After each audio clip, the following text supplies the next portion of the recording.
Replicantes amigos, a semana que passou foi uma semana repleta de matérias no campo das notícias políticas. Nunca houve separação entre mim, meus filhos, meu esposo. E esse é um tipo de assunto que traz muita desesperança para o brasileiro. Esse relógio está botado dentro de uma caixa, ficar na minha perna. O senhor não sabe o que é isso, não? É um relógio? Tá certo. E tem sempre um momento que a gente para e sente falta de notícias legais, inclusive no entretenimento, que é um tipo de tema que nós também abordamos aqui no nosso canal. E nesse campo, o assunto que teve mais repercussão foi o caso de Juliana Oliveira, assistente de palco de Danilo Gentili, que teve aquele problema com o Otávio Mesquita. Eu sei que você já viu e já tem uma opinião formada, a não ser que aconteçam fatos novos. A gente não tá aqui para mudar a sua opinião, nem para entrar a fundo no assunto e muito menos fazer algum tipo de julgamento. A gente vai trazer um depoimento aqui que fala sobre reconhecimento e amizade, que são as palavras da Cris Paiva. Ela sim vai sair em defesa do seu amigo e o que a gente espera é que as palavras dela possam trazer para você um tipo de reflexão, onde você olhe para o lado, veja as pessoas que estão mais próximas e não perca as esperanças. Então, assista até o final. Se gostar, dê o seu like. Um comentário é sempre muito bem-vindo porque ajuda no nosso trabalho. Vamos pro vídeo?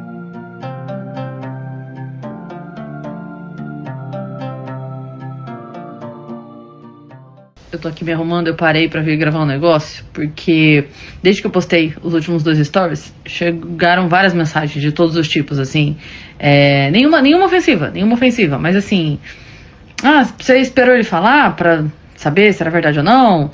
Que sorte que ele tinha os negócios, enfim, alguns comentários. Aí, o que eu quero explicar pra vocês? Danilo é meu amigo, gente, meu amigo pessoal, a gente conversa amenidades. Tem 20 anos que eu conheço o Danilo, a gente se conheceu muito antes de muita coisa acontecer. Muito antes de muita coisa acontecer na minha vida e na vida dele. E a gente acompanhou a vida um do outro durante os últimos 18 anos. São 18 anos que a gente se conhece. Então, assim, é muito tempo você sabendo e vendo como a pessoa lida em inúmeras situações. E por isso eu não tinha a menor dúvida que a história não era bem aquela que estava sendo contada. Eu não precisava de provas. Eu não precisava que ele postasse, que ele mostrasse nada. Eu não precisava. Ele precisa de provas para uma questão jurídica, para a opinião pública. Para mim não precisava de forma alguma. Eu tenho inúmeras provas empíricas de como o Danilo age na defesa de um amigo, de uma amiga. E em diversas situações eu vi isso acontecendo comigo. E eu tô falando disso desde que a gente se conheceu, desde o primeiro dia que a gente se viu na vida, o Danilo me defendeu. Eu já contei isso, não me importa de contar de novo. Primeira vez que eu interagi com o Danilo pelo Twitter, e ele me convidou pra abrir o show dele, eu cheguei pra abrir o show dele, o produtor local falou que eu não iria abrir. O Danilo, e o produtor falou, não vai não sei o que. Quando o Danilo chegou, eu falei, olha, eu vim só pra te falar que a gente nos conhecia. Eu vim só pra te dar oi mesmo, o cara falou que não vai. Ele, como assim que não vai? Ele chamou o cara, aí o cara chegou, ele falou, o que você falou pra ela que ela não vai abrir o show? Aí o cara, não, porque o Danilo falou, não, mas ela vai abrir o show. Ela veio pra abrir o meu show, ela vai abrir o meu show. Ele não precisava, entendeu? Ele podia ter virado pra mim e falado, que pena, então numa próxima. E estaria tudo bem, mas ele não deixou pra lá. Entende? A gente não era amigo, a gente era conhecido de Twitter na época. Numa outra vez que eu fui abrir o show dele, aí a gente tinha se conhecido pessoalmente já, mas, de novo, ainda não éramos amigíssimos. A gente só se conhecia. Cheguei pra abrir o show dele uma outra vez. E aí eu abri o show, no final do show veio uma jornalista no final. E aí começou a perguntar pra ele, o que você acha de Mulher na Comédia? Você acha legal Mulher na Comédia? Aí ele falou, você tava aí no show? Ela falou, tava. Ele falou, você viu que ela abriu o meu show? Ela falou, vi aqui, ó. Coloca uma foto dela no seu jornal, valoriza, bota o nome dela na matéria. E quem era eu ali, sabe? Naquela época, a gente não era nem amigo pra dizer que ele defendeu o trabalho de uma amiga. Não, ele só fez porque é isso, ele faz isso. Essa é uma atitude normal dele, quem o conhece vai saber falar disso.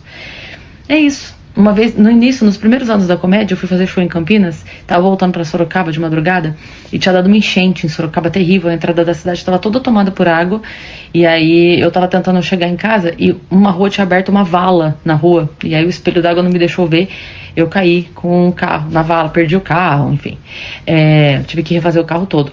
E aí ele ficou sabendo, eu tava recém-chegada na comédia, conhecendo a galera ainda. Ele entrou em contato comigo, falou: o que aconteceu? Fiquei sabendo do seu carro. Falei: foi. Ele falou: pega o meu carro, passa aqui em casa, pega o meu carro, fica com o meu carro até se arrumar o seu. Eu falei: não vou fazer isso. Ele falou: Fia, vai, você precisa, eu tô em São Paulo, eu dou um jeito, eu falo com o pessoal da TV, pega algum carro aqui, eu dou um jeito, você precisa do carro pra fazer show. Eu não peguei o carro dele de qualquer forma. No fim, quem me emprestou o carro um tempo foi o João Valho, meu amigo lá de Sorocaba, que também é humorista, pra eu poder fazer os shows e tal. Mas assim, vocês entendem? Que é dessa pessoa que eu tô falando, de que quando me conheceu já agiu assim.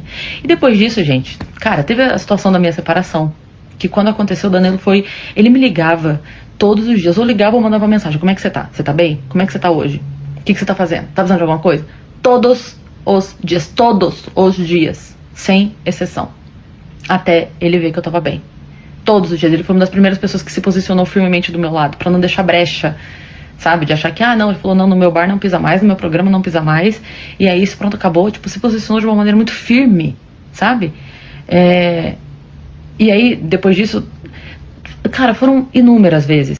Quantas vezes eu, sei lá, com alguma dúvida, alguma inquietação profissional, ligo, grito pra ele: cara, tá podendo conversar?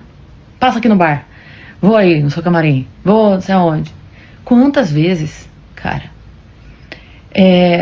Quando a gente foi criar o Vênus, a gente foi fazer uma lista de nomes, né? E aí o Vênus foi uma ideia minha, o nome Vênus. Quando eu fui fazer a lista das minhas sugestões, eu fui conversar com ele. Foi uma das pessoas que eu chamei. Falei: cara, me ajuda a pensar uns nomes aí. Aí ele para o que ele tá fazendo, o lançamento do Melhor Versão, e ele, como sempre, muito atento, muito generoso, falou: vamos lá, pra você divulgar. Beleza. Aí eu fui e gravei. Dia seguinte: cara, muito obrigada pela oportunidade, valeu pelo espaço e tal. E aí, tava falando com meu amigo, com quem eu falo tudo, falei: nossa, eu fiquei tão incomodada com a maquiagem, cara, eu achei que ficou muito marcado, achei que, sei lá, ficou estranho, eu não gostei disso aqui. Aí ele: sério, mas eu tava ali na tua frente, não tinha nada errado. Eu falei: não, acho que na TV não ficou legal, sei lá. Eu tava ali conversando com ele, tá? Ele percebeu que eu fiquei incomodada com o resultado da maquiagem. Pois ele ficou o dia inteiro assim: assiste lá de novo, dá uma olhada. Tem ninguém no comentário falando nada. Por que você tá incomodada? Não, peraí, você ficou incomodada? Tem um aplicativo aqui, dá uma olhada, vê se você baixa o vídeo, bota esse efeito aqui, vai dar isso aqui. Ele ficou tentando resolver o meu incômodo com a maquiagem. Entende? Um homem extremamente ocupado ficou durante um dia inteiro ali, ó, ia, voltava, conversava comigo, mandava mensagem: você assistiu? Você achou? Ficou muito ruim? Você gostou? Você, não sei o quê? Baixa o aplicativo, tenta fazer desse jeito. Aí você o quê? Aqui, ó. Aí você vai me dizer que essa pessoa que, com uma amiga que reclamou da maquiagem, ele não sossegou até ele ver que eu falei: não, tá tudo bem, eu assisti de novo, acho que foi só na hora que eu tivesse a impressão, tá tudo bem. E não sossegou enquanto ele não viu que eu tava bem. Aí você vai me dizer que essa pessoa ia ignorar algo tão sério, tão grave como uma amiga? Você entende que não bate? Não bate. É por isso que pra mim não precisava de prova nenhuma. Porque pra mim não faria o menor sentido ele agir dessa forma, porque não seria ele. Não seria ele. Eu ia falar: realmente tava com febre interna. Se ele tivesse agido de outra forma, não era ele. Aí vocês podem falar assim: Cris, mas não podia ter acontecido? Ele não podia ter falhado, não podia ter errado, né? Porque as pessoas erram.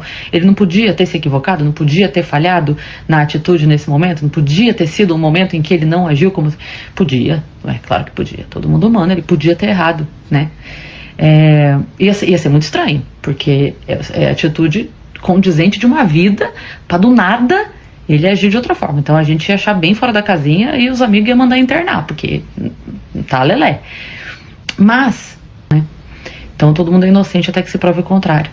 Mas é que no caso do Danilo, ele é sempre culpado até que se prove inocente. Uma pessoa que está acostumada a viver apanhando de todos os lados, aprende, né, a se proteger. E graças a Deus ele estava bem protegido, porque ele está acostumado a precisar disso. Mas pra mim, realmente não precisava. E, no fim das contas, o problema mesmo acaba ficando em segundo plano, né? Essa história, né, que é o que gerou mais mídia, não digo nada a ver, mas pouco tem a ver com o problema mesmo que temos ali nessa situação. Eu sofri assédio na infância e eu sei que às vezes a gente demora pra entender, pra juntar ali Lé com Cré. Eu era criança também, demorei pra entender o que tinha acontecido comigo, mas eu sei que de qualquer forma fica uma dor, né? Fica um negócio ali que é difícil de digerir mesmo, a gente não sabe nem o que a gente quer fazer e tal, mas eu sou da opinião que a nossa dor tem que virar escudo, não arma. Você não resolve a sua dor causando outra dor.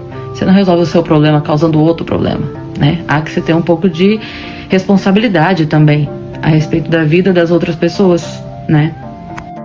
No fim, todo mundo tem os seus problemas, né? Eu tenho, vocês têm, Danilo tem uma história de vida familiar dificílima. Quem não sabe, acha facilmente aí na internet. E eu vi uma coisa outro dia que eu achei tão maravilhosa, que falava assim, que o herói e o vilão, eles nascem do mesmo lugar, que é uma dor muito grande. Mas o vilão pensa, já que eu já sofri, eu vou fazer todo mundo sofrer. O herói pensa, já que eu sofri, eu vou tentar impedir que as outras pessoas sofram também.